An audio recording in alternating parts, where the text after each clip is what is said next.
जय Shri Hari my YouTube family, welcome back to my channel Shweta Rajput versatile. तो भक्तों, आज मैं आपको पुरुषोत्तम मास महात्म्य की कथा का अध्याय नंबर 21 से 26 तक की कथा सुनाने जा रही हूँ। कृपया करके ध्यानपूर्वक सुनिएगा। कथा अच्छी लगे तो मेरे चैनल को सब्सक्राइब ज़रूर करिएगा। तो चलिए बिना विलंब किए स्टार्ट करते हैं। वाल्मीकि मुनि बोले, इसके बाद फिर प्रतिभा की अनलोत्तारण क्रिया करके प्राण प्रतिष्ठा करें, अन्यथा यदि प्राण प्रतिष्ठा नहीं करता है तो वो प्रतिमा धातु ही कही जाएगी, अर्थात उसमें देवता का अंश नहीं होता है। दाहिने हाथ से प्रतिमा के दोनों कपालों का स्पर्श कर हरि भगवान की उस प्रतिमा में प्राण प्रतिष्ठा अवश्य करें। प्रतिमाओं में प्राणों की प्रतिष्ठा न करने से सुवर्ण आदि का भाग पूर्व के समान ही रहता है, उनमें देवता वास नहीं करते हैं। हे पार्थिव, दूसरे देवताओं की प्रतिमा में भी देवत्व सिद्धि के लिए प्राण प्रतिष्ठा करनी चाहिए। पुरुषोत्तम भगवान के बीज मंत्र से और त्वदिष्णु परम पदम सदा इस मंत्र से करना चाहिए। मंत्रवेत्ता उसी प्रकार प्रतिमा के हृदय पर अंगुष्ठ निरंतर रखकर हृदय में भी इन मंत्रों से प्राण प्रतिष्ठा को करे।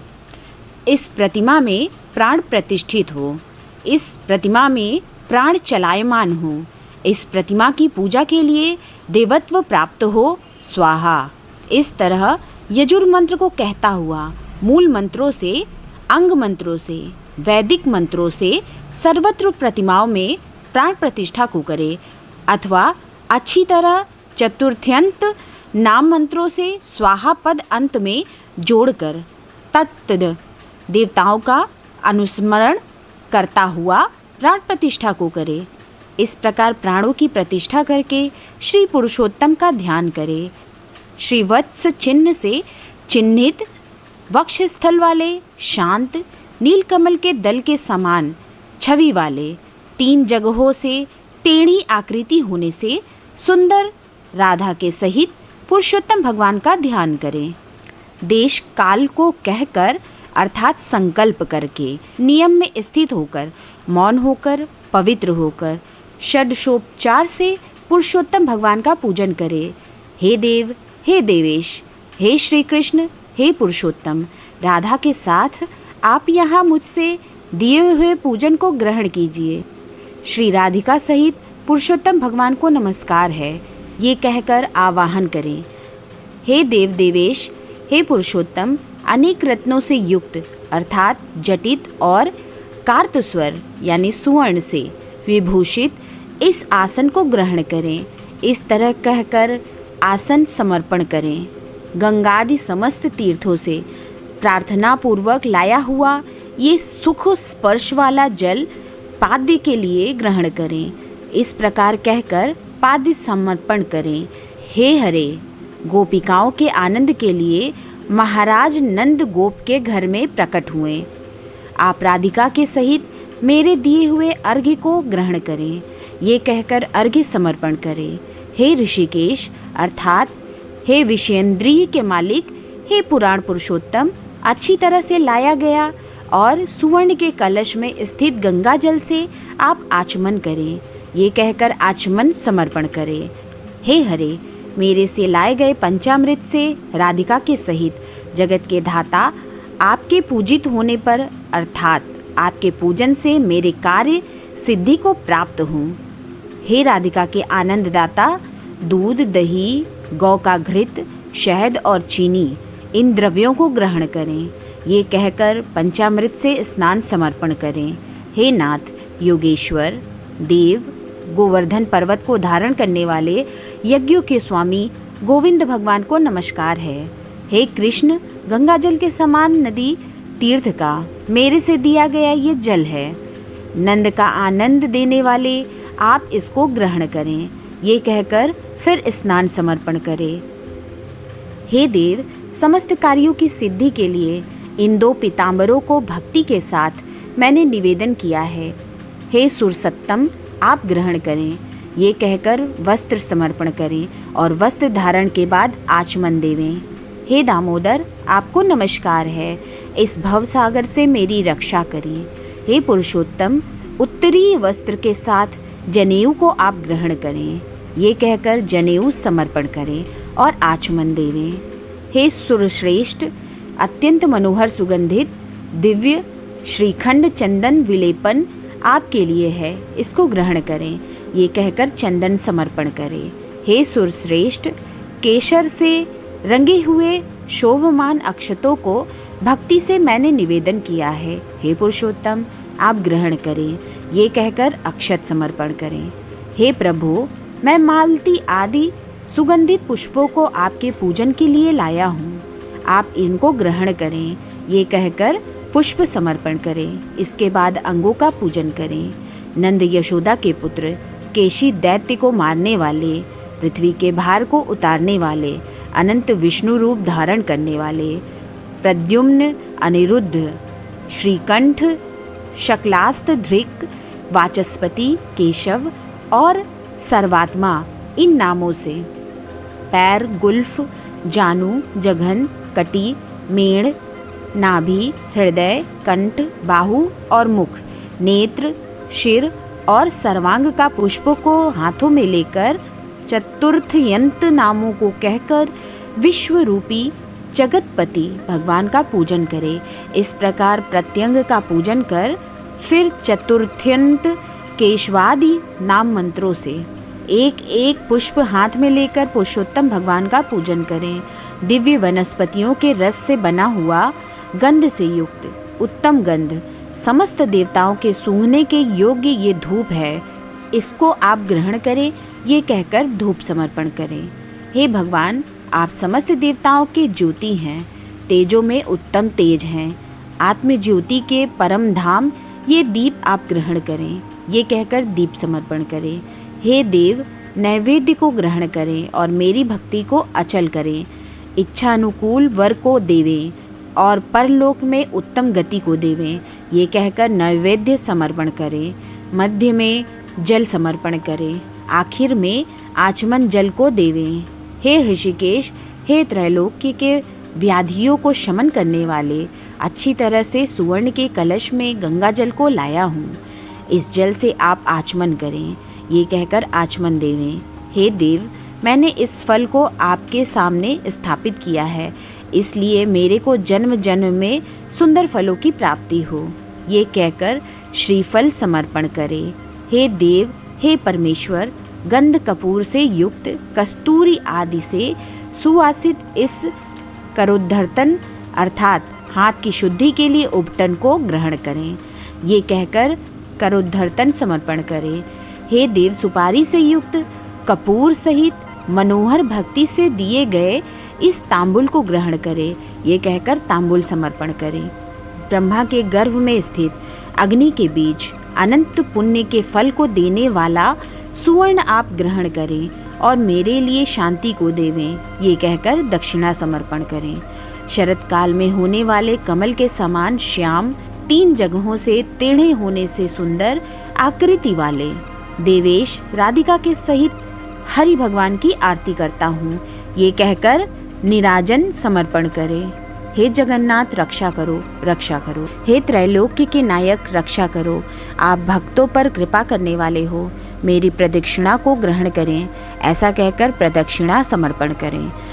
यज्ञेश्वर देव यज्ञ के कारण यज्ञों के स्वामी गोविंद भगवान को नमस्कार है। ये कहकर मंत्र पुष्पांजलि समर्पित करें। विश्वेश्वर, विश्वरूपा, विश्वा के उत्पन्न करने वाले विश्वस के स्वामी नाथ गोविंद भगवान को नमस्कार है, नमस्कार है। ये कहकर नमस्कार समर्पण करें। मंत्रहीनम क्रियाहीनम, इस मंत्र से पुरुषोत्तम भगवान को क्षमापन समर्पण करके स्वाहांत नाम मंत्रों से प्रतिदिन तिल से हवन करें। पुरुषोत्तम मास पर्यंत घृत का अखंड दीप समस्त फल की सिद्धि के लिए और पुरुषोत्तम भगवान के प्रत्यर्थ समर्पण करें। यस्य स्मृत्या च नामोत्कत्या तपो यज्ञ क्रिया दिविषु, इस मंत्र से जनार्दन भगवान को नमस्कार करके प्रमादात कुर्वताम कर्म, इस मंत्र से जो कुछ कमी रह गई हो उसको समर्पण करके सुखपूर्वक रहें। इस प्रकार जो इस पृथ्वी तल पर मनुष्य शरीर प्राप्त करके पुरुषोत्तम मास के आने पर वैष्णव ब्राह्मण को आचार्य बनाकर मेघ के समान श्याम वर्ण वाले राधा के सहित श्री पुरुषोत्तम भगवान का हर्ष और भक्ति के साथ प्रतिदिन पूजन करेगा, वो इस पृथ्वी के अतुल समस्त सुखों को भोग कर बाद में परम पद को जाएगा। ये थी अध्याय नंबर 21 की कथा। आइए अब हम चलते हैं सुनने के लिए पुरुषोत्तम मास महात्म्य के अध्याय नंबर 22 की कथा। दृढ़धनवा राजा बोला, हे तपोधन, पुरुषोत्तम मास के व्रतों के लिए विस्तार पूर्वक नियमों को कहिए। भोजन क्या करना चाहिए और क्या नहीं करना चाहिए, और व्रती को व्रत में क्या मना है, विधान क्या है। श्री नारायण बोले। इस प्रकार राजा दृढ़धनवा ने वाल्मीकि मुनि से पूछा। बाद में लोगों के कल्याण के लिए वाल्मीकि मुनि ने सम्मान पूर्वक राजा से कहा। वाल्मीकि मुनि बोले, हे राजन, पुरुषोत्तम मास में जो नियम कहे गए हैं, मुझसे कहे जाने वाले उन नियमों को संक्षेप में सुनिए। नियम में स्थित होकर पुरुषोत्तम मास में हविष्यान्न भोजन करें। गेहूं, चावल, मिश्री, मूंग, जौ, तिल, मटर, सांवा, तिन्नी का चावल, बथुआ, हिमलोचिका, अदरक, काल शाक, मूल, कंद, ककड़ी, केला, सेंधा नून, समुद्र नून, दही, घी, बिना मक्खन निकाला हुआ दूध, कटहल, आम, हरण, पीपर, जीरा, सौंठ, इमली, सुपारी, लवली, आंवला, ईख का गुड़ छोड़कर इन फलों को और बिना तेल के पके हुए पदार्थ को हविष्य कहते हैं। हविष्य भोजन मनुष्य को उपवास के समान कहा गया है। समस्त आमिष, मांस, शहद, बेर, राजमाशादिक, राई और मादक पदार्थ, दाल, तिल का तेल, लाह से दूषित, भाव से दूषित, क्रिया से दूषित, शब्द से दूषित अन्न को त्याग करें। दूसरे का अन्न, दूसरे से बैर, दूसरे की स्त्री से गमन, तीर्थ के बिना देशांतर जाना व्रती छोड़ देवें। देवता, वेद, द्विज, गुरु, गौ, व्रती, स्त्री, राजा और महात्माओं की निंदा करना पुरुषोत्तम मास में त्याग देवें। सूतिका का अन्न मांस है, फलों में जम्बीरी नींबू मांस है, धान्यों में मसूर की दाल मांस है और बासी अन्न मांस है। बकरी, गौ, भैंस के दूध को छोड़कर और सब दूध आदि मांस हैं। और ब्राह्मण से खरीदा हुआ समस्त रस, पृथ्वी से उत्पन्न नमक मांस है। तांबे के पात्र में रखा हुआ दूध, चमड़े में रखा हुआ जल, अपने लिए पकाया गया अन्न को विद्वानों ने मांस कहा है। पुरुषोत्तम मास में ब्रह्मचर्य, पृथ्वी में शयन, पत्रावली में भोजन और दिन के चौथे पहर में भोजन करें। पुरुषोत्तम मास में रजस्वला स्त्री, अंत्यज, म्लेच्छ, पतित, संस्कारहीन, ब्राह्मण से द्वेष करने वाला, वेद से गिरा हुआ, इनके साथ बातचीत न करें। इन लोगों से देखा गया और काक पक्षी से देखा गया। सूतक का अन्न 2 बार पकाया हुआ और भूजे हुए अन्नों को पुरुषोत्तम मास में भोजन नहीं करें। प्याज, लहसुन, मोथा, छत्राक, गाजर, नालिक, मूली, शिग्रू, इनको पुरुषोत्तम मास में त्याग देवें। व्रती इन पदार्थों को समस्त व्रतों में हमेशा त्याग करे। विष्णु भगवान के प्रत्यर्थ अपनी शक्ति के अनुसार कृच्छ आदि व्रतों को करे। कोहड़ा, कंटकारिका, लटजीरा, मूली, बेल, इंद्रयव, आंवला के फल, नारियल, अलाबू, परवल, बेर, चर्मशाक, बैगन, आजिक, बल्ली और जल में उत्पन्न होने वाले शाक प्रतिपद आदि तिथियों में क्रम से इन शाकों का त्याग करना। गृहस्थाश्रमी रविवार को आंवला सदा ही त्याग करे। पुरुषोत्तम भगवान के प्रत्यर्च जिन जिन वस्तुओं का त्याग करे, उन वस्तुओं को प्रथम ब्राह्मण को देकर फिर हमेशा भोजन करे। व्रती कार्तिक और माघ मास में इन नियमों को करे। हे राजन, व्रती नियम के बिना फलों को नहीं प्राप्त करता। यदि शक्ति है तो उपवास करके पुरुषोत्तम मास का व्रत करें, अथवा घृत पान करें, अथवा दुग्ध पान करें, अथवा बिना मांगे जो कुछ मिल जाए उसको भोजन करें, अथवा व्रत करने वाला यथाशक्ति फलाहार आदि करे, जिसमें व्रत भंग न हो। विद्वान इस तरह व्रत का नियम धारण करे। पवित्र दिन प्रातः काल उठकर पूर्वहन की क्रिया को करके भक्ति से श्री कृष्ण भगवान का हृदय में स्मरण करता हुआ नियम को ग्रहण करे। हे भूपते, उपवास व्रत, नक्त व्रत और एक भुक्त इसमें से एक का निश्चय करके इस व्रत को करें। पुरुषोत्तम मास में भक्ति से श्रीमद् भागवत का श्रवण करें तो उस पुण्य को ब्रह्मा कभी कहने में समर्थ नहीं होंगे। श्री पुरुषोत्तम मास में लाख तुलसी दल से शालग्राम का पूजन करें तो उसका अनंत पुण्य होता है। श्री पुरुषोत्तम मास में कथानुसार व्रत में स्थित व्रती को देखकर यमदूत सिंह को देखकर हाथी के समान भाग जाते हैं। हे राजन, ये पुरुषोत्तम मास व्रत 100 यज्ञों से भी श्रेष्ठ है, क्योंकि यज्ञ करने से स्वर्ग की प्राप्ति होती है और पुरुषोत्तम मास व्रत करने से गोलोक को जाता है। जो पुरुषोत्तम मास व्रत करता है उसके शरीर में पृथ्वी के जो समस्त तीर्थ और श्रेष्ठ हैं तथा संपूर्ण देवता हैं वे सब निवास करते हैं। श्री पुरुषोत्तम मास का व्रत करने से दुख, स्वप्न, दारिद्र्य और कायिक, वाचिक, मानसिक पाप ये सब नाश को प्राप्त होते हैं। पुरुषोत्तम भगवान की प्रसन्नता के लिए इंद्रादि देवता पुरुषोत्तम मास व्रत में तत्पर हरि भक्त की विघ्नों से रक्षा करते हैं। पुरुषोत्तम मास व्रत को करने वाले जिन जिन स्थानों में निवास करते हैं वहाँ उनके सम्मुख भूत, प्रेत, पिशाच आदि नहीं रहते। हे राजन, इस प्रकार जो विधि पूर्वक पुरुषोत्तम मास व्रत को करेगा उस मास व्रत के फलों को यथार्थ रूप से कहने के लिए साक्षात शेषनाग भगवान भी समर्थ नहीं हैं। श्री नारायण बोले, जो पुरुषों में श्रेष्ठ पुरुष मन से अत्यंत आदर के साथ इस प्रिय पुरुषोत्तम मास व्रत को करता है वो पुरुषों में श्रेष्ठ और अत्यंत प्रिय होकर ऋषिकेश्वर पुरुषोत्तम भगवान के साथ गोलोक में आनंद करता है। तो भक्तों, आइए अब हम सुनते हैं पुरुषोत्तम मास महात्म्य के अध्याय नंबर 23 की कथा। दृढ़धनवा राजा बोला, हे मुनियों में श्रेष्ठ, हे दीनों पर दया करने वाले, श्री पुरुषोत्तम मास में दीपदान का फल क्या है, सो कृपा करके मुझसे कहिए। श्री नारायण बोले, इस प्रकार राजा दृढ़धनवा के पूछने पर अत्यंत प्रसन्न मुनियों में श्रेष्ठ वाल्मीकि मुनि ने हंसते हुए विनीत अत्यंत नम्र राजा दृढ़धनवा से कहा। वाल्मीकि मुनि बोले, हे राजाओं में सिंह सदृश पराक्रम वाले, पापों का नाश करने वाली कथा को सुनिए, जिसके सुनने से 5 प्रकार के महान पाप नाश को प्राप्त होते हैं। सौभाग्य नगर में चित्रबाहु नाम से प्रसिद्ध बड़ा बुद्धिमान अत्यंत बलवान राजा था। वो क्षमाशील, समस्त धर्मों को जानने वाला, शील रूप और दया से युक्त, ब्राह्मणों का भक्त, भगवान का भक्त, कथा के श्रवण में तत्पर, हमेशा अपनी स्त्री में प्रेम करने वाला, पशु पुत्र से युक्त, चतुरंगिणी सेना से युक्त, ऐश्वर्य में कुबेर के समान था। उसकी चंद्रकला नाम की स्त्री 64 कला को जानने वाली, पतिव्रता, महान भाग्यवती, भगवान की भक्ति को करने वाली थी। उसके साथ युवा चित्रबाहु राजा पृथ्वी का भोग करने लगा, बिना श्री कृष्ण के दूसरे देवता को नहीं जानता था। एक दिन पृथ्वीपति राजा चित्रबाहु ने दूर से ही आए हुए मुनियों में श्रेष्ठ अगस्त्य मुनि को देखकर पृथ्वी में दंडवत प्रणाम कर उनकी विधि पूर्वक पूजा की और भक्ति से आसन देकर मुनि श्रेष्ठ के सम्मुख बैठ गया।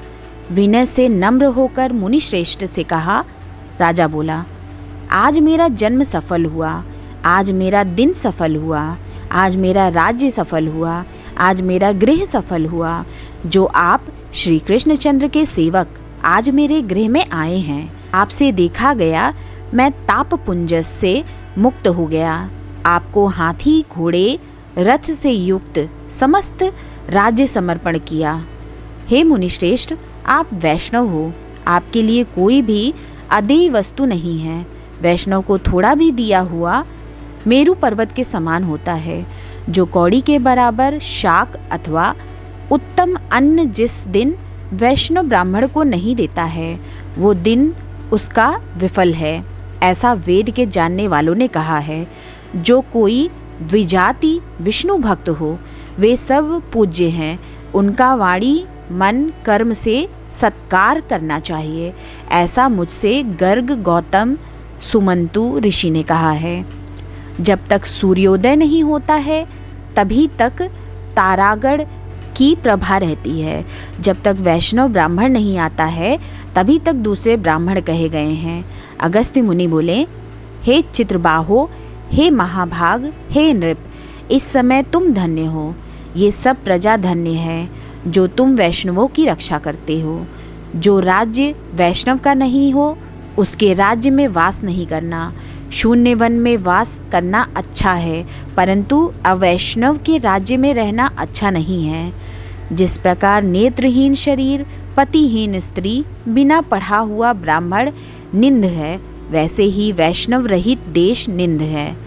जैसे दांत के बिना हाथी, पंख के बिना पक्षी, दशमी विधवा एकादशी कही गई है, वैसे ही वैष्णव रहित देश है। जैसे कुशा रहित संध्या, तिलहीन तर्पण वृत्ति के लिए देवता की सेवा है, वैसे ही वैष्णव रहित देश कहा है। जैसे केशों को धारण करने वाली विधवा स्त्री स्नान रहित व्रत ब्रह्माणी में गमन करने वाला शूद्र है, वैसे ही बिना वैष्णव का राष्ट्र निंद है। जो श्री कृष्णचंद्र के चरणों का आश्रय करने वाला है, सत्पुरुषों से राजा कहा गया है, उसका राष्ट्र हमेशा वृद्धि को प्राप्त होता है और उसकी प्रजा सुखी होती है। हे राजन, जो मैंने तुमको देखा इसलिए मेरी दृष्टि सफल हुई। भगवत भक्त आपके साथ बात करने से आज मेरी वाणी सफल हुई। हे राजन, मेरी आज्ञा से ये राज्य तुमको करना चाहिए। मैंने इस राज्य में तुमको प्रतिष्ठित किया। तुम्हारा कल्याण हो, मैं जाऊंगा। श्री नारायण बोले, इस प्रकार कहकर जाने की इच्छा करने वाले श्रेष्ठ मुनि अगस्त्य को चित्रबाहु राजा की पतिव्रता स्त्री ने परम भक्ति के साथ प्रणाम किया। अगस्त्य मुनि बोले, हे शुभे, तू सदा सौभाग्यवती हो और भक्ति से पति की सेवा कर। श्री गोपीजन के वल्लभ श्री कृष्णचंद्र में तेरी सदा दृढ़ भक्ति हो। इस प्रकार आशीर्वाद देते हुए अगस्त्य ऋषि से विनयपूर्वक सिर नवाकर और अंजनी बांधकर चित्रबाहु राजा ने फिर कहा। चित्रबाहु बोला, हे विपेंद्र, ये विपुल लक्ष्मी कैसे हुई? निष्कंटक राज्य कैसे हुआ? ये मेरी स्त्री इतनी पतिव्रता कैसे हुई? और मैंने कौन सा पुण्य किया था? हे विपेंद्र, ये सब मेरे से आप कहिए, मैं आपकी शरण में आया हूँ। हे मुनीश्वर, आप हाथ में स्थित दर्पण के समान सब जानते हो। श्री नारायण बोले, इस प्रकार राजा चित्रबाहु के कहने पर मुनिश्रेष्ठ अगस्त्य एकाग्रचित्त होकर राजश्रेष्ठ चित्रबाहु से बोले।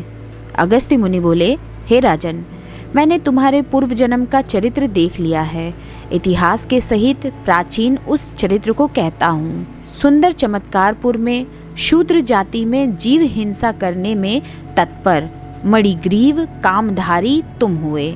सो तुम नास्तिक, दुष्ट चरित्र वाले, दूसरे की स्त्री को हरण करने वाले, कृतघ्न, दुर्विनीत, शिष्टाचार से रहित हुए।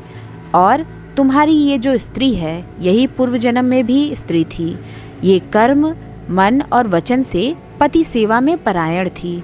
पतिव्रता, महाभागा, धर्म में प्रेम करने वाली, मनस्विनी, इसने कभी भी तुम्हारे विषय में दुष्ट भाव नहीं रखा।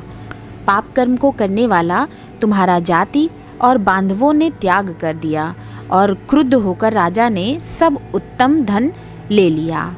फिर उस समय बचा हुआ जो कुछ अवशेष धन था उसको जाति वालों ने भी लिया। तब उस समय धन के चले जाने से तुमको धन की भारी इच्छा हुई, परंतु धन के नाश होने पर भी मन मलिन होकर इस पतिव्रता ने तुम्हारा त्याग नहीं किया। इस प्रकार सब लोगों से तिरस्कृत होने पर तुम निर्जन वन को गए। हे महीपते, वन में जाकर अनेक पशुओं को मारकर अपनी आत्मा का रक्षण किया।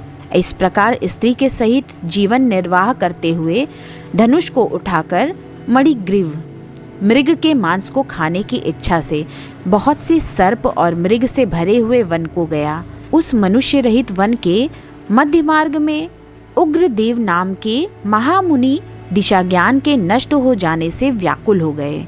हे राजन, मध्याह्न के समय तृषा से अत्यंत पीड़ित हो वहाँ ही गिरकर मरणासन्न हो गए। उस समय रास्ते को भूलते हुए उस दुखित ब्राह्मण को देखकर तुमको दया आई। उस ब्राह्मण को उठाकर और उसको साथ लेकर तुम अपने आश्रम को गए। उस दुखित ब्राह्मण की तुम दोनों स्त्री पुरुष ने सेवा की। एक मुहूर्त के बाद उस समय महायोगी उग्रदेव चैतन्यता को प्राप्त हो आश्चर्य करने लगे कि मैं वहाँ था, यहाँ कैसे आ गया? उस वन के बीच से कौन लाया? श्री नारायण बोले, मणिग्रीव ने उस ब्राह्मण से कहा कि ये सुंदर तालाब है, इसमें कमलिनी के पुष्प से सुगंधित शीतल जल है। हे ब्राह्मण, उस शीतल जल में स्नान करके मध्याह्न की क्रिया करके फलाहार करें और सुंदर शीतल जल का पान करें। इस समय मैंने रक्षा की है, आप सुख से विश्राम करें। हे मुनि श्रेष्ठ, आप उठिए और आप कृपा करने के योग्य हैं। अगस्त्य जी बोले, उस समय उग्रदेव ब्राह्मण श्रम रहित सावधान हो मणिग्रीव का वचन सुनकर तृषा से व्याकुल हो उठा। हे चित्रबाहो, मणिग्रीव की भुजा पकड़कर वटवृक्ष से शोभित तालाब के तट पर जाकर बैठ गए। वट की छाया में बैठकर क्षण मात्र विश्राम कर स्नान और नित्य कर्म कर वासुदेव भगवान का पूजन किया। देवता पितरों को तर्पण कर सुंदर शीतल जल को पान कर उग्रदेव ब्राह्मण शीघ्र वट के मूल भाग में आकर बैठ गए। पत्नी सहित मणिग्रीव ने मुनिश्रेष्ठ उग्रदेव को नमस्कार किया और अतिथि सत्कार करने की इच्छा से विनय युक्त वाणी से बोला। मणिग्रीव बोला, हे ब्राह्मण, आज मुझको तारने के लिए आप मेरे आश्रम को आए। आपके दर्शन से मेरे पाप नष्ट हो गए। इस प्रकार उस ब्राह्मण से कहकर प्रसन्न मणिग्रीव स्त्री से बोला, आई सुंदरी, जो स्वादिष्ट पके हुए फल हैं उन आम्र फलों को तुम जल्दी लाओ, विलंब मत करो। हे शुभानने, और जो कुछ कंद आदि हों उनको भी लाओ। इस प्रकार स्त्री अपने पति के वचन को सुन फलों को और कंदादिकों को लाकर हर्ष से ब्राह्मण के सामने रखती है।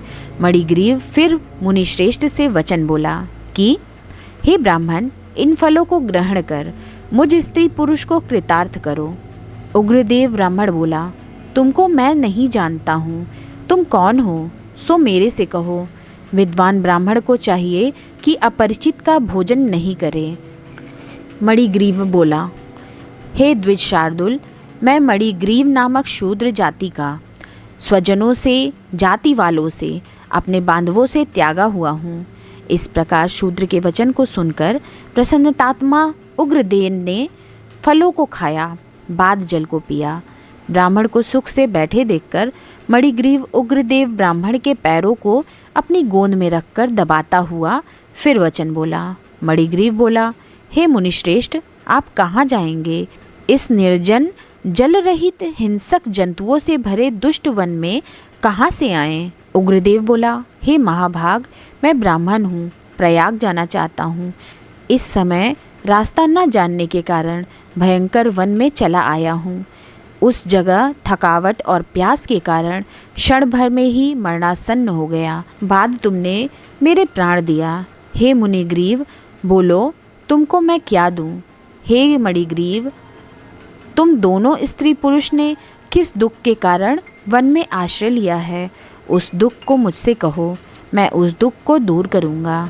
अगस्त्य मुनि बोले, इस प्रकार उग्रदेव ब्राह्मण के वचन को सुनकर अपनी स्त्री के सामने उस मुनीश्वर उग्रदेव की प्रार्थना कर दरिद्रता समुद्र को पार करने की इच्छा वाले मणिग्रीव ने अपने कर्म के भयंकर फलस्वरूप वृत्तांत को कहा। तो आइए भक्तों, अब हम पुरुषोत्तम मास महात्म्य के अध्याय नंबर 24 की कथा सुनते हैं। मणिग्रीव बोला, हे द्विज विद्वानों से पूर्ण और सुंदर चमत्कारपुर में धर्मपत्नी के साथ मैं रहता था। धनाढ़, पवित्र आचरण वाला, परोपकार में तत्पर, मुझको किसी समय संयोग से दुष्ट बुद्धि पैदा हुई। दुष्ट बुद्धि के कारण मैंने अपने धर्म का त्याग किया, दूसरे की स्त्री का सेवन किया और नित्य अपेय वस्तु का पान किया। चोरी हिंसा में तत्पर रहता था, इसलिए बंधुओं ने मेरा त्याग किया। उस समय महाबलवान राजा ने मेरा घर लूट लिया। बाद बचा हुआ जो कुछ धन था उसको बंधुओं ने ले लिया। इस प्रकार सभी से तिरस्कृत होने के कारण वन में निवास किया। स्त्री के साथ इस घोर वन में निवास करते हुए मुझ दुरात्मा का नित्य जीवों का वध कर जीवन निर्वाह होता है। हे ब्राह्मण, इस समय आप मुझ पातकी पर अनुग्रह करें। प्राचीन पुण्य के समूह से आप इस घोर वन में आए हैं। हे महामुने, स्त्री के साथ मैं आपकी शरण में आया हूँ। आप उपदेश रूप प्रसाद से कृतार्थ करने के योग्य हैं, जिस उपाय के करने से मेरी तीव्र दरिद्रता इसी क्षण में नष्ट हो जाए और अतुल वैभव को प्राप्त कर यथा सुख विचरूं। उग्रदेव बोला, हे महाभाग, तुम कृतार्थ हो गए जो तुमने मेरा अतिथि सत्कार किया। इसलिए इस समय स्त्री सहित तुमको होने वाले कल्याण को कहता हूँ, जो बिना व्रत के, बिना तीर्थ के, बिना दान के, बिना प्रयास के तुम्हारी दरिद्रता दूर हो जाएगी। ऐसा मैंने विचार किया है। इस मास के बाद तीसरा श्री पुरुषोत्तम मास आने वाला है। उस पुरुषोत्तम मास में सावधानी के साथ विधि पूर्वक तुम दोनों स्त्री पुरुष श्री पुरुषोत्तम भगवान को प्रसन्न करने के लिए दीप दान करना। उस दीप दान से तुम्हारी ये दरिद्रता जड़ से नष्ट हो जाएगी। तिल के तेल से दीप दान करना चाहिए। वैभव के होने पर घृत से दीप दान करना चाहिए, परंतु इस समय वन में वास करने के कारण घृत अथवा तेल इनमें से तुम्हारे पास कुछ भी नहीं है। हे अनग, मणिग्रीव, पुरुषोत्तम मास भर स्त्री के साथ नियम पूर्वक इंगुदी के तेल से तुम दीप दान करना। स्त्री के साथ इस तालाब में नित्य स्नान करके दीप दान करना। इसी प्रकार तुम इस वन में 1 मास व्रत करना। तुम्हारे अतिथि सत्कार से प्रसन्न मैंने ये वेद में कहा हुआ तुम दोनों स्त्री पुरुष के लिए उपदेश किया है। विधिहीन भी दीपदान करने से मनुष्यों को लक्ष्मी की वृद्धि होती है। यदि पुरुषोत्तम मास में विधि पूर्वक दीपदान किया जाए तो क्या कहना है। वेद में कहे हुए कर्म और अनेक प्रकार के दान पुरुषोत्तम मास में दीपदान की 16वीं कला की भी बराबरी नहीं कर सकते हैं। समस्त तीर्थ, समस्त शास्त्र पुरुषोत्तम मास के दीपदान की 16वीं कला को नहीं पा सकते हैं। योग, दान, सांख्य, समस्त तंत्र भी पुरुषोत्तम मास के दीपदान की 16वीं कला को नहीं पा सकते हैं। कृच्छ, चंद्रायण आदि समस्त व्रत पुरुषोत्तम मास के दीपदान की 16वीं कला की बराबरी नहीं कर सकते हैं। वेद का प्रतिदिन पाठ करना, गया श्राद्ध, गोमती नदी के तट का सेवन पुरुषोत्तम मास के दीपदान की 16वीं कला की बराबरी नहीं कर सकते हैं। हजारों ग्रहण, सैकड़ों व्यतिपात पुरुषोत्तम मास के दीपदान की 16वीं कला की बराबरी नहीं कर सकते हैं। कुरुक्षेत्र आदि श्रेष्ठ क्षेत्र, दंडक आदि वन पुरुषोत्तम मास के दीपदान की 16वीं कला की बराबरी नहीं कर सकते हैं। हे वत्स, ये अत्यंत गुप्त व्रत जिस किसी से कहने लायक नहीं है। ये धन, धान्य, पशु, पुत्र, पौत्र और यश को करने वाला है। वंध्या स्त्री के बाछपन को नाश करने वाला है और स्त्रियों को सौभाग्य देने वाला है। राज्य से गिरे हुए राजा को राज्य देने वाला है और प्राणियों को इच्छानुसार फल देने वाला है। यदि कन्या व्रत करती है तो गुड़ी चिरंजीवी पति को प्राप्त करती है। स्त्री की इच्छा करने वाला पुरुष सुशीला और पतिव्रता स्त्री को प्राप्त करता है। विद्यार्थी विद्या को प्राप्त करता है। सिद्धि को चाहने वाला अच्छी तरह सिद्धि को प्राप्त करता है। खजाना को चाहने वाला खजाना को प्राप्त करता है। मोक्ष को चाहने वाला मोक्ष को प्राप्त करता है। बिना विधि के, बिना शास्त्र के जो पुरुषोत्तम मास में जिस किसी जगह दीपदान करता है वो इच्छानुसार फल को प्राप्त करता है। हे वत्स, विधि पूर्वक नियम से जो दीपदान करता है तो फिर कहना ही क्या है। इसलिए पुरुषोत्तम मास में दीपदान करना चाहिए। मैंने इस समय ये तीव्र दरिद्रता को नाश करने वाला दीपदान तुमसे कहा। तुम्हारा कल्याण हो, तुम्हारी सेवा से मैं प्रसन्न हूँ। अगस्त्य मुनि बोले, इस प्रकार वो श्रेष्ठ ब्राह्मण मन से 2 भुजा वाले मुरली को धारण करने वाले श्री हरि भगवान का स्मरण करते हुए प्रयाग को गए। वे दोनों अपने आश्रम से उग्रदेव के पीछे जाकर उनके पास कुछ मास पर्यंत वास करके प्रसन्न मन हो दोनों स्त्री पुरुष उग्रदेव को नमस्कार कर फिर अपने आश्रम को चले आए। अपने आश्रम में आकर भक्ति से पुरुषोत्तम में मन लगाकर ब्राह्मण की भक्ति में तत्पर उन दोनों स्त्री पुरुष ने 2 मास बिताया। 2 मास बीत जाने पर श्रीमान पुरुषोत्तम मास आया। उस पुरुषोत्तम मास में वे दोनों गुरु भक्ति में तत्पर हो दीपदान को करते हुए आलस्य को छोड़कर वे दोनों ऐश्वर्य के लिए इंगूदी के तेल से दीपदान करते रहे। इस प्रकार दीपदान करते उन दोनों को श्री पुरुषोत्तम मास बीत गया। उग्रदेव ब्राह्मण के प्रसाद से शुद्धांतःकरण होकर समय पर काल के वशीभूत हो इंद्र की पुरी को गए। वहाँ होने वाले सुखों को भोग कर पृथ्वी पर भारत खंड में उग्रदेव के प्रसाद से श्रेष्ठ जन्म को उन दोनों स्त्री पुरुष ने धारण किया। पूर्व जन्म में जो तुम मृग की हिंसा में तत्पर मणिग्रीव थे, वो वीरबाहु के पुत्र चित्रबाहु नाम से प्रसिद्ध राजा हुए। इस समय ये चंद्रकला नाम की जो स्त्री है, वो पूर्व जन्म में सुंदरी नाम से तुम्हारी स्त्री थी। पतिव्रत धर्म से ये तुम्हारे अर्धांग की भागनी है। जो स्त्री पतिव्रता होती है, वे अपने पति के पुण्य का आधा भाग लेने वाली होती है। श्री पुरुषोत्तम मास में इंगूदी के तेल से दीपदान करने से तुमको ये निष्कंटक राज्य मिला। जो पुरुष श्री पुरुषोत्तम मास में घृत से अथवा तिल के तेल से अखंड दीपदान करता है, तो फिर क्या ही कहना है। पुरुषोत्तम मास में दीपदान का ये फल कहा है, इसमें कुछ संदेह नहीं है। जो उपवास आदि नियमों से श्री पुरुषोत्तम मास का सेवन करता है, तो उसका कहना ही क्या है। वाल्मीकि मुनि बोले, इस प्रकार अगस्त्य मुनि राजा चित्रबाहु के पूर्व जन्म का वृत्तांत कहकर और राजा चित्रबाहु से किए गए सत्कार को लेकर तथा अक्षय आशीर्वाद देकर चले गए। तो आइए भक्तों, अब हम पुरुषोत्तम मास महात्म्य के अध्याय नंबर 25 की कथा सुनते हैं। दृढ़धनवा बोला, हे ब्राह्मण, हे मुने, अब आप पुरुषोत्तम मास के व्रत करने वाले मनुष्यों के लिए कृपा कर उद्यापन विधि को अच्छी तरह से कहिए। वाल्मीकि मुनि बोले, पुरुषोत्तम मास व्रत के संपूर्ण फल की प्राप्ति के लिए श्री पुरुषोत्तम मास के उद्यापन विधि को थोड़े में अच्छी तरह से कहूँगा। पुरुषोत्तम मास के कृष्ण पक्ष की चतुर्दशी, नवमी अथवा अष्टमी को उद्यापन करना कहा है। इस पवित्र पुरुषोत्तम मास में प्रातःकाल उठकर तथा उपलब्ध पूजन के समान से पूर्वाहन की क्रिया को करें। एकाग्र मन होकर सदाचारी, विष्णु भक्ति में तत्पर स्त्री सहित ऐसे 30 ब्राह्मणों को निमंत्रित करें। हे भूपते, अथवा यथाशक्ति अपने धन के अनुसार 7 अथवा 5 ब्राह्मणों को निमंत्रित करें। बाद पूर्वाहन के समय 16 सेर अथवा उसका आधा अथवा उसका आधा यथाशक्ति पंचधान्य से उत्तम सर्वतोभद्र मंडल के ऊपर सुवर्ण, चांदी, तांबा अथवा मिट्टी के छिद्र रहित शुद्ध 4 कलश स्थापन करना चाहिए।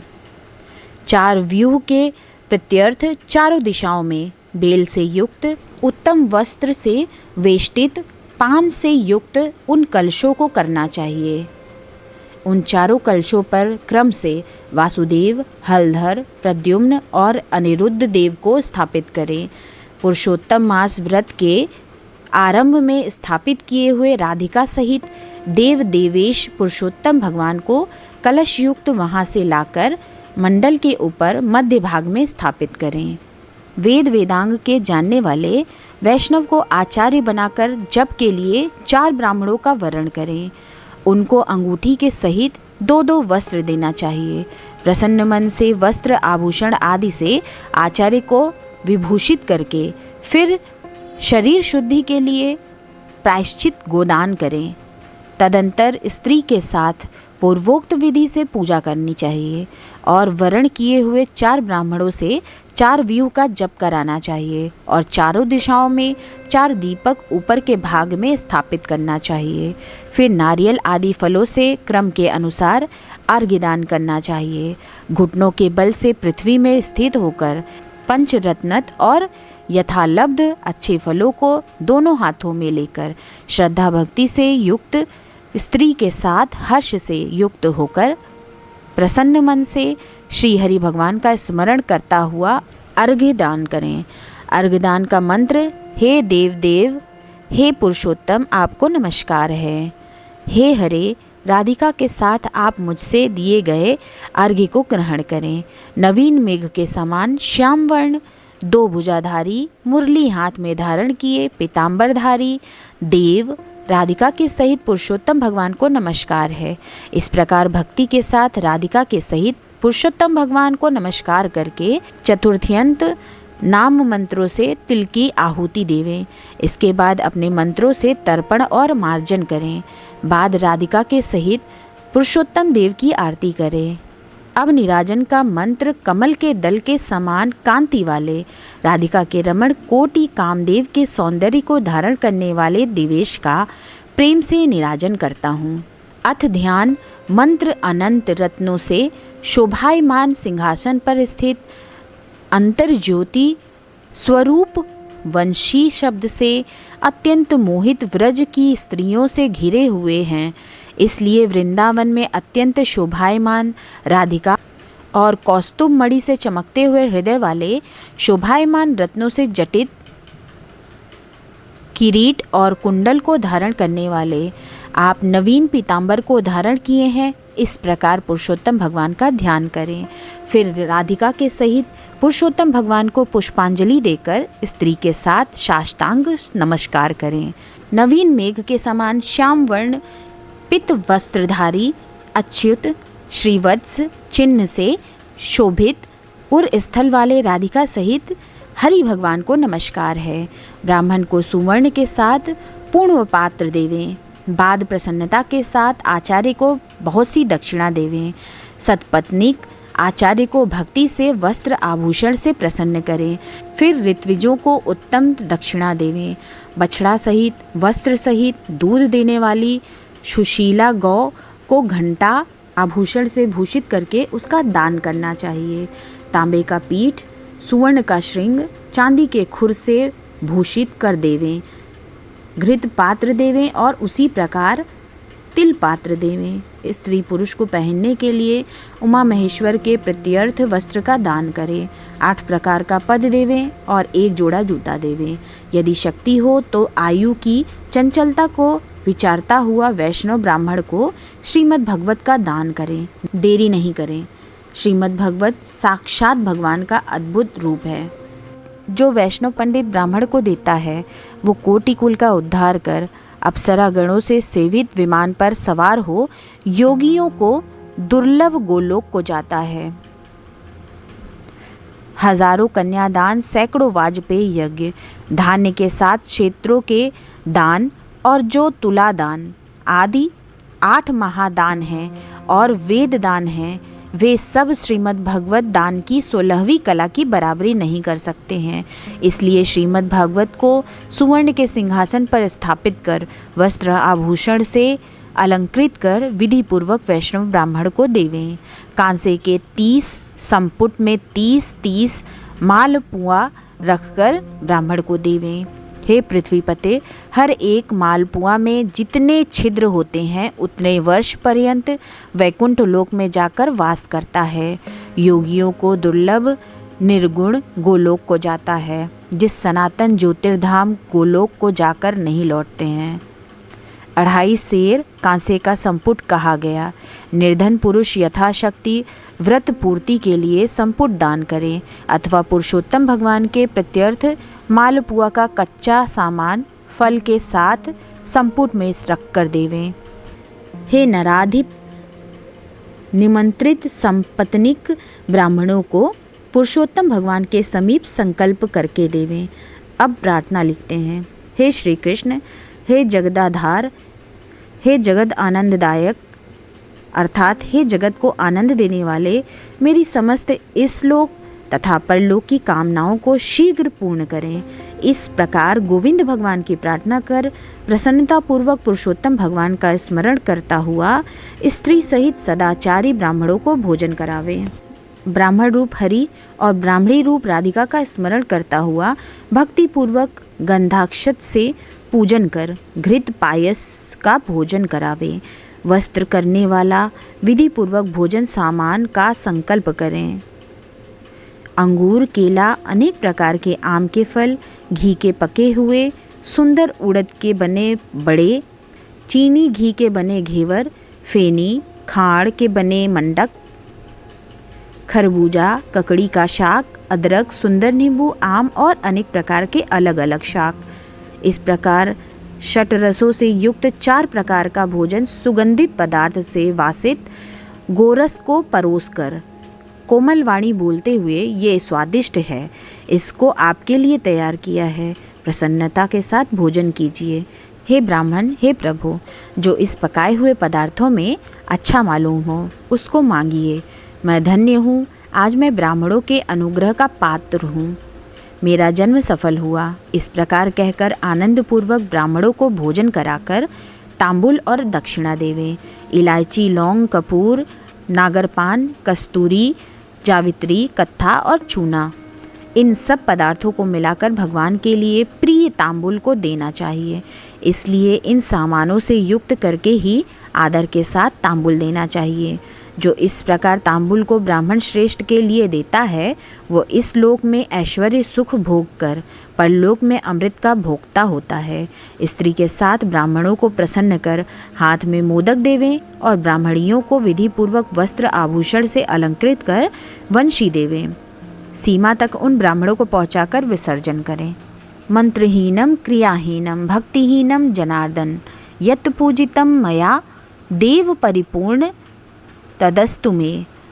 और इस मंत्र से पुरुषोत्तम भगवान को क्षमापन समर्पण करके यस्य स्मृत्या च नामोकत्या तपो यज्ञ क्रियादिषु न्यूनम संपूर्णताम याति सदो वंदे तम च्युतम।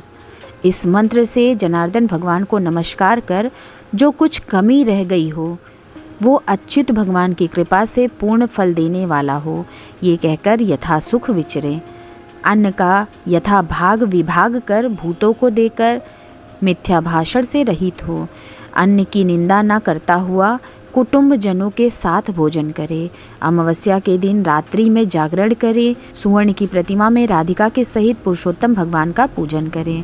पूजा के अंत में सपत्नीक व्रती प्रसन्नचित्त होकर नमस्कार कर राधिका के साथ पुरुषोत्तम देव का विसर्जन करें। फिर आचार्य को मूर्ति के सहित चढ़ा हुआ सामान को देवें। अपनी इच्छानुसार यथा योग्य अन्नदान को देवें। जिस किसी उपाय से इस व्रत को करें और उत्तम भक्ति से द्रव्य के अनुसार दान देवें। स्त्री अथवा पुरुष इस व्रत को करने से जन्म जन्म में दुख, दारिद्र्य और दुर्भाग्य को नहीं प्राप्त होते हैं। जो लोग इस व्रत को करते हैं वे इस लोक में अनेक प्रकार के मनोरथों को प्राप्त करके सुंदर विमान पर चढ़कर श्रेष्ठ वैकुंठ लोक को जाते हैं। श्री नारायण बोले, इस प्रकार जो पुरुष श्री कृष्ण भगवान का प्रिय पुरुषोत्तम मास व्रत विधि पूर्वक आदर के साथ करता है वो इस लोक के सुखों को भोग कर और पाप राशि से मुक्त होकर अपने पूर्व पुरुषों के साथ गोलोक को जाता है।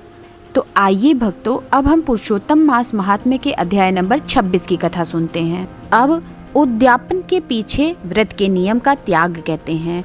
वाल्मीकि मुनि बोले, संपूर्ण पापों के नाश के लिए गरुड़ ध्वज भगवान की प्रसन्नता के लिए धारण किए व्रत नियम का विधि पूर्वक त्याग कहते हैं। हे राजन, नक्त व्रत करने वाला मनुष्य समाप्ति में ब्राह्मणों को भोजन करावे और बिना मांगे जो कुछ मिल जाए उसको खाकर रहने में सुवर्ण दान करना। अमावस्या में भोजन का नियम पालन करने वाला दक्षिणा के साथ गोदान देवे और जो आंवला जल से स्नान करता है वो दही अथवा दूध का दान देवे। हे राजन, फलों का नियम किया है तो फलों का दान करें। तेल का नियम किया है अर्थात तैल छोड़ा है तो समाप्ति में घृत दान करे, और घृत का नियम किया है तो दूध का दान करें। हे राजन, धान्यों के नियम में गेहूं और शाली चावल का दान करें। हे राजन, यदि पृथ्वी में शयन का नियम किया है तो रुई भरे हुए गद्दे और चांदनी के सहित अपने को सुख देने वाली तकिया आदि रखकर शैया का दान करें। वो मनुष्य भगवान को प्रिय होता है। जो मनुष्य पत्र में भोजन करता है और ब्राह्मणों को भोजन करावे, घृत चीनी का दान करे। मौन व्रत में सुवर्ण के सहित घंटा और तिलों का दान करें। सपत्नीक ब्राह्मण को घृत युक्त पदार्थ से भोजन करावे। हे राजन, नख तथा केशों को धारण करने वाला बुद्धिमान तर्पण का दान करे। जूता का त्याग किया है तो जूता का दान करें। लवण के त्याग में अनेक प्रकार के रसों का दान करें। दीप त्याग किया है तो पात्र सहित दीपक का दान करें। जो मनुष्य अधिक मास में भक्ति से नियमों का पालन करता है वो सर्वदा वैकुंठ में निवास करता है। तांबे के पात्र में घृत और सुवर्ण की वत्ती रखकर दीपक का दान करें। व्रत की पूर्ति के लिए पल मात्र का ही दान देवें। एकांत में वास करने वाला 8 घटों का दान करे। वे घट सुवर्ण के हों अथवा मिट्टी के, उनको वस्त्र और सुवर्ण के टुकड़ों के सहित देवें। और मास के अंत में छाता जूता के साथ 30 मोदक का दान करें और भार धोने में समर्थ बैल का दान करें। इन वस्तुओं के न मिलने पर अथवा यथोक्त करने में असमर्थ होने पर, हे राजन, संपूर्ण व्रतों की सिद्धि को देने वाला ब्राह्मणों का वचन कहा गया है, अर्थात ब्राह्मण के सुफल के मिलने पर व्रत पूर्ण हो जाता है। जो मलमास में एक अन्न का सेवन करता है वो चतुर्भुज होकर परम गति को पाता है। इस लोक में एकान्न से बढ़कर दूसरा कुछ भी पवित्र नहीं है। एक अन्न के सेवन से मुनि लोग सिद्ध होकर परम मोक्ष को प्राप्त हो गए। अधिक मास में जो मनुष्य रात्रि में भोजन करता है वो राजा होता है। वो मनुष्य संपूर्ण कामनाओं को प्राप्त करता है, इसमें जरा भी संदेह नहीं है। देवता लोग दिन के पूर्वाह्न में भोजन करते हैं और मुनि लोग मध्याह्न में भोजन करते हैं। अपराह्न में पितृगण भोजन करते हैं, इसलिए अपने लिए भोजन का समय चतुर्थ पहर कहा गया है। हे नराधिप, जो सब बेला को अतिक्रमण कर चतुर्थ प्रहर में भोजन करता है, हे जनाधिप, उसके ब्रह्म हत्यादि पाप नाश हो जाते हैं। हे महिपाल, रात्रि में भोजन करने वाला समस्त पुण्यों से अधिक पुण्य फल का भागी होता है और वो मनुष्य प्रतिदिन अश्वमेघ यज्ञ के करने का फल प्राप्त करता है। भगवान के प्रिय पुरुषोत्तम मास में उड़द का त्याग करें। वो उड़द छोड़ने वाला समस्त पापों से मुक्त होकर विष्णु लोक को जाता है। जो पातकी ब्राह्मण होकर यंत्र में तिल पेरता है, हे राजन, वो ब्राह्मण तिल की संख्या के अनुसार उतने वर्ष पर्यंत रौरव नरक में वास करता है, फिर चांडाल योनि में जाता है और कुष्ठ रोग से पीड़ित होता है। जो मनुष्य शुक्ल और कृष्ण पक्ष की एकादशी तिथि में उपवास करता है वो मनुष्य चतुर्भुज हो गरुड़ पर बैठकर वैकुंठ लोक को जाता है और वो देवताओं से पूजित तथा अप्सराओं से सेवित होता है। एकादशी व्रत करने वाला दशमी और द्वादशी के दिन एक बार भोजन करे। जो मनुष्य देव विष्णु भगवान के प्रत्यर्थ व्रत करता है वो मनुष्य स्वर्ग को जाता है। हे राजन, सर्वदा मुक्ति से कुशा का मुट्ठा धारण करें, कुश मुष्टि का त्याग न करें। जो मनुष्य कुशा से मल मूत्र कफ रुधिर को साफ करता है वो विष्ठा में कृमि योनि में जाकर वास करता है। कुशा अत्यंत पवित्र कहे गए हैं। बिना कुशा की क्रिया व्यर्थ कही गई है, क्योंकि कुशा के मूल भाग में ब्रह्मा और मध्य भाग में जनार्दन वास करते हैं। कुशा के अग्र भाग में महादेव वास करते हैं, इसलिए कुशा से मार्जन करें। शूद्र जमीन से कुशा को ना उखाड़ें और कपिला गौ का दूध ना पीवें। हे भूपते, पलाश के पत्र में भोजन ना करें। प्रणव मंत्र का उच्चारण ना करें। यज्ञों का बचा हुआ अन्न ना भोजन करें। शूद्र कुशा के आसन पर ना बैठें। जनेऊ को धारण ना करें और वैदिक क्रिया को ना करें। यदि विधि का त्याग कर मनमाना काम करता है तो वो शूद्र अपने पितरों के सहित नरक में डूब जाता है। 14 इंद्र तक नरक में पड़ा रहता है, फिर मुर्गा, सूकर, बानर योनि को जाता है। इसलिए शूद्र हमेशा प्रणव का त्याग करे। हे भूमि, शूद्र ब्राह्मणों के नमस्कार करने से नष्ट हो जाता है। हे महाराज, इतना करने से व्रत परिपूर्ण कहा है, अथवा ब्राह्मणों को दक्षिणा न देने से मनुष्य नरक के भागी होते हैं। व्रत में विघ्न होने से अंधा और कोढ़ी होता है। हे भूप, मनुष्यों में श्रेष्ठ मनुष्य पृथ्वी के देवता ब्राह्मणों के वचन से स्वर्ग को जाते हैं। हे भूप, इसलिए कल्याण को चाहने वाला विद्वान मनुष्य उन ब्राह्मणों के वचनों का उल्लंघन ना करें। ये मैंने उत्तम कल्याण को करने वाला, पापों का नाशक, उत्तम फल को देने वाला, माधव भगवान को प्रसन्न करने वाला, मन को प्रसन्न करने वाला धर्म का रहस्य कहा। इसका नित्य पाठ करें। हे राजन, जो इसको हमेशा सुनता है अथवा पढ़ता है वो उत्तम लोक को जाता है, जहाँ पर योगीश्वर हरि भगवान वास करते हैं। ये थी पुरुषोत्तम मास महात्म्य की कथा।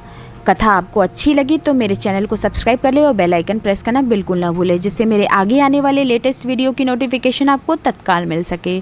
मेरे वीडियो को लाइक एंड कमेंट्स भी करें। अगर कथा अच्छी लगे तो इस कथा को अपने दोस्तों, यारों, मित्रों, परिवारजनों, अपने फेसबुक, व्हाट्सएप, इंस्टाग्राम पे शेयर करने की कृपा करें। तो चलिए मिलते हैं नेक्स्ट वीडियो में। तब तक के लिए जय श्री महाकाल।